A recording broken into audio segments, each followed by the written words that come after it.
Congratulations, you are still around. I was hoping that I'll be the last speaker actually, because they always have this term, last but not least. All right.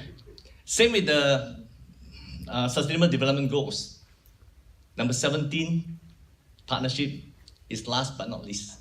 So I hope I can tell you why it is important and what the role of the community is all about.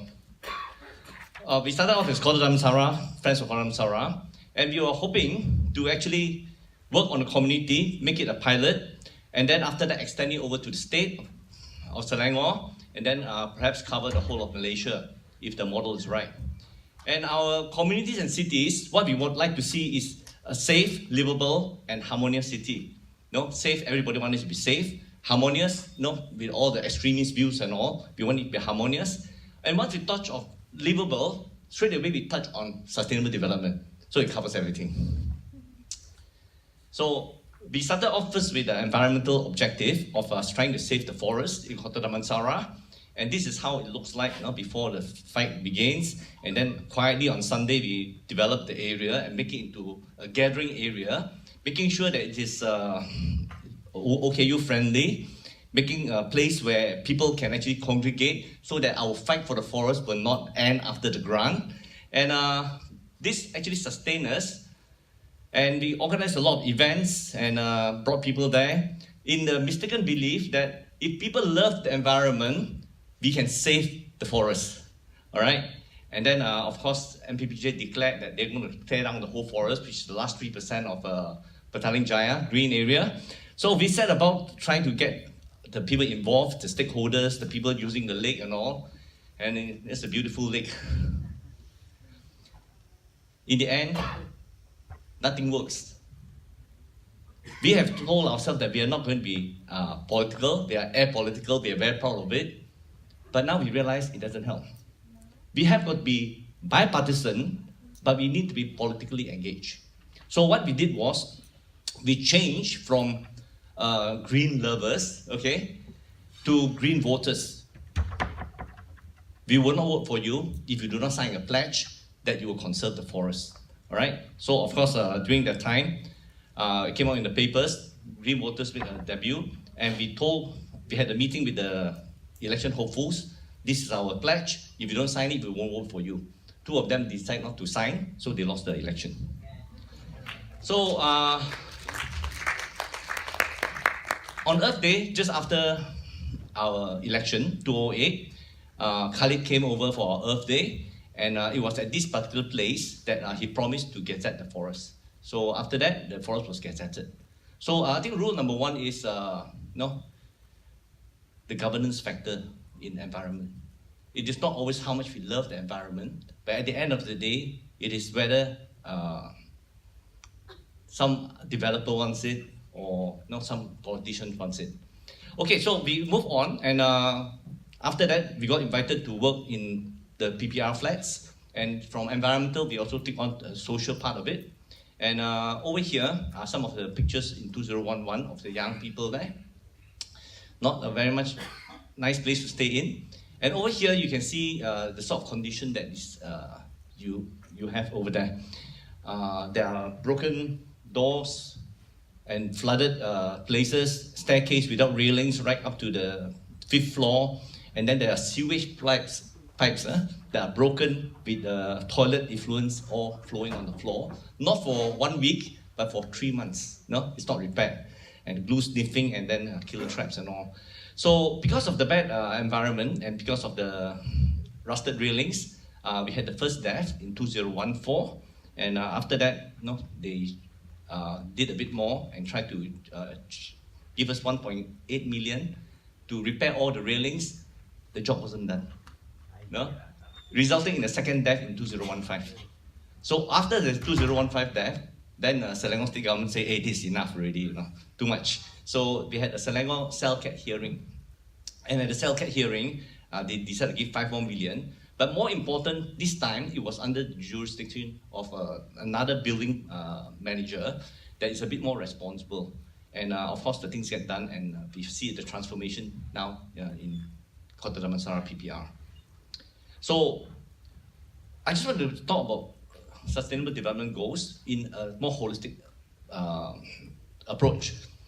When we are working on poverty, and just to start off, it's all connected, we tend to look at poverty in a very narrow way, maybe in a cube, and say that, no, give them better low-cost housing, give them BRIM, give them some shopping vouchers, give them some ovens and all so that they can start up their own business and all. These are all very ad hoc and very narrow way of doing things.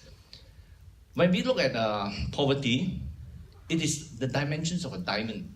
So it is more like a diamond, very multifaceted. For example, if you look at poverty now, it is actually part of the physical environment, part of the health, part of the civic behavior, the community politics involved, the work attitude, the parenting, the economic opportunities, the empowerment, budget, governance, security.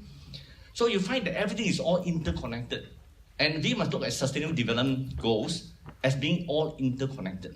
We cannot operate as an NGO and say that I'm only into this, so I'm only on environment. It's everything connected. Environment is very, very closely connected to governance. Most things are connected to governance. So if I'm looking at poverty, that's in the background there. And if you're looking at environmental education, some of the SDG goal comes in. If you're interested in sustainable development goals, then all the 17 are involved. But they're all part of a diamond. And if one facet is badly cut, you don't get a perfect shine. So that is how SDG is working. Okay, so quite important, SDG, we mustn't forget local Agenda 21. Because last time we had Agenda 21 and have local Agenda 21, the local Agenda 21 recognized that it is the local authorities that have got the most influence over sustainable development. So, as we go into SDG, let's not forget local Agenda 21 and its methodology, because over there, they have always suggested to us that there's tri-sectoral partnership. And the tri-sectoral partnership is important because you've got the government, you've got the business sector and the community, and all of them are supposed to be working in partnership. And we use the word partnership in a very loose manner. Everything is smart partnership, but it is not very smart actually. The government and the business are very established components of these sectors, and they are very cozy with each other as well.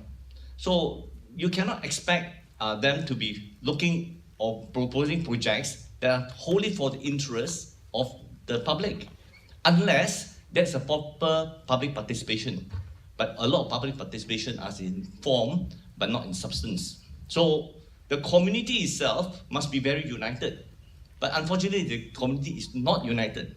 The RAs are not united, the RTs are not united, the NGOs are not united as well. There is sometimes that there's an internal conflict with each of us as well. So that is dangerous. Unless the community is united, there cannot be a check and balance for government and business. I know government is supposed to look after the interests of the people. That's why we just relax and we let go.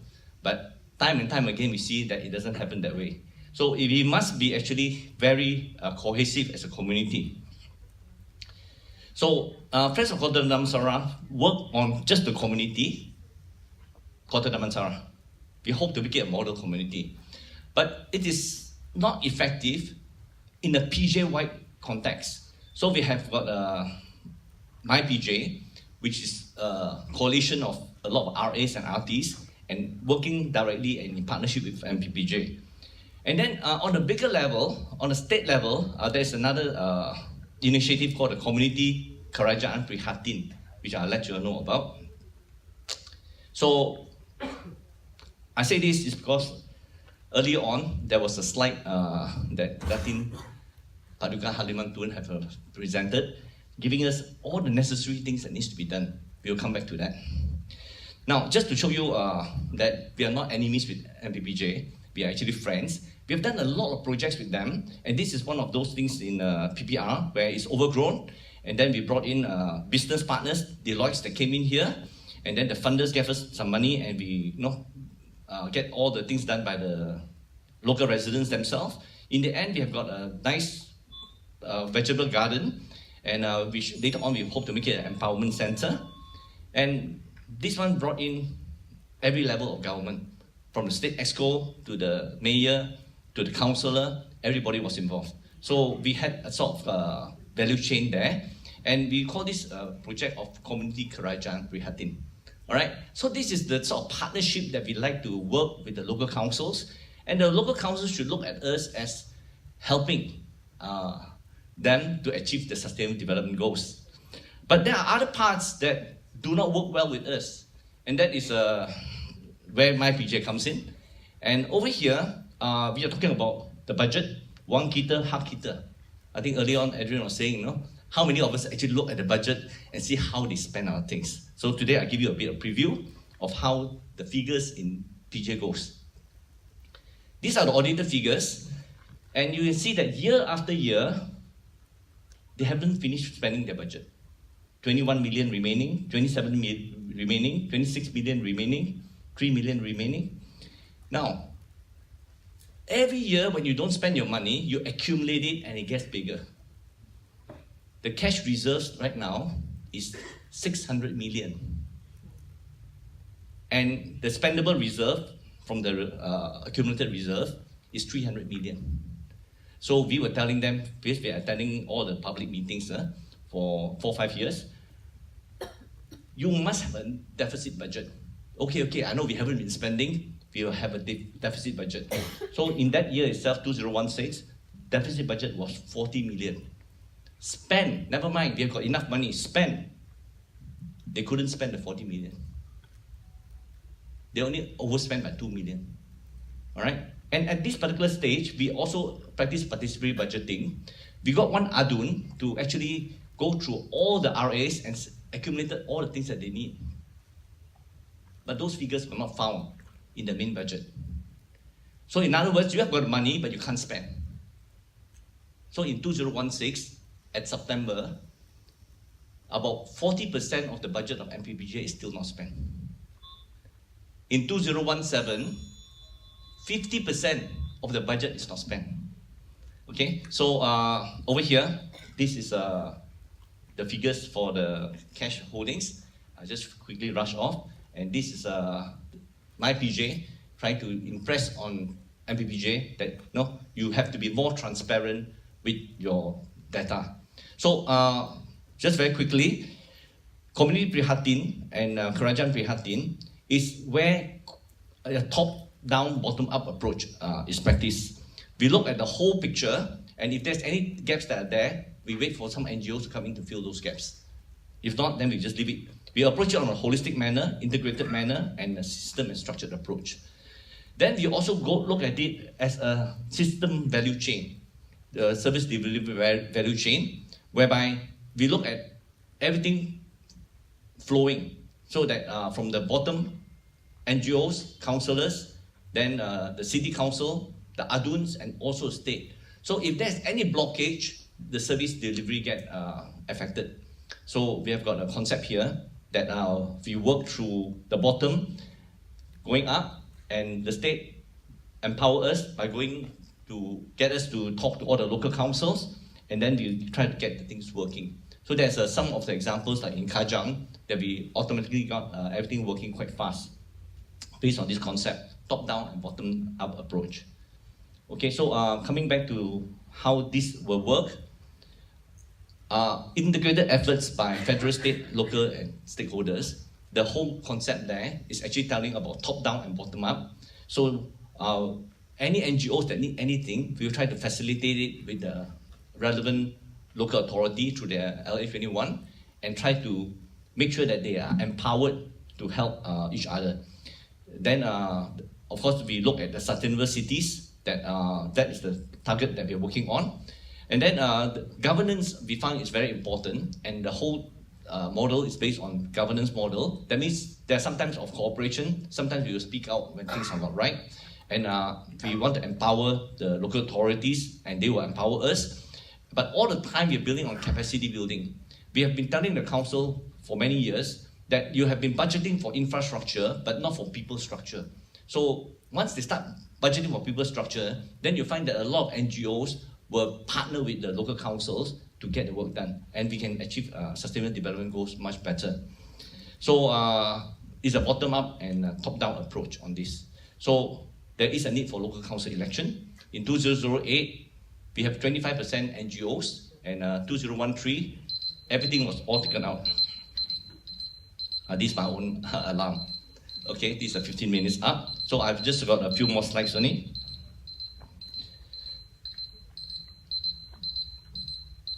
Okay, just coming back here, local council election is so needed. Why? Because we had one councillor that actually sabotaged the community.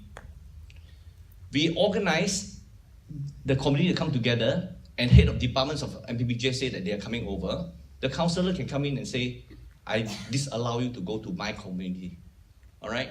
And the whole thing was aborted because of that.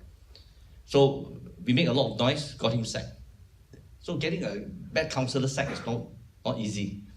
Then this year, we've got a fantastic councillor that worked so hard for us. They sacked him. All right?